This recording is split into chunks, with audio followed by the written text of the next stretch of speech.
ஊத்தா ஊத்தா அதுவும் உள்ள இருந்து கிளம்புதா?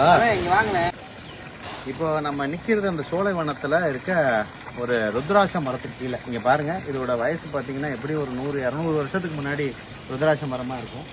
இதுல என்ன ஒரு ஆச்சரியம்னா, இங்க அப்படியே வாங்கலேன், இங்க இதுல வந்து ஊத்து அந்த நீரோடை வந்து இந்த மரத்துக்குள்ள இருந்து வரும். இந்த ருத்ராட்ச மரத்துக்குள்ள இருந்து இங்க தண்ணி வந்து அது வெளியே போகுது பாருங்களேன். ஸோ இதை நம்ம இங்கே தீர்த்தமா சொல்றாங்க. இங்க பாருங்க, நம்ம அந்த ருத்ராட்ச மரத்துக்கு அடியில் ஊத்துல இருந்து வர அந்த தண்ணி மேலே விழுற மாதிரி ஒரு சிவலிங்கம் பிரதிஷ்டை பண்ணியிருக்காங்க இந்த ஆசிரமத்தில்.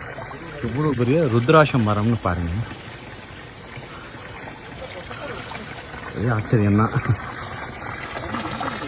அது எங்கேருந்து உள்ள ஓடையில இருந்து அந்த மரங்களுக்கு வழியா வருதா, உள்ள வேருக்குள்ள இருந்து ஊத்துல வர்றாருன்னு தெரியல.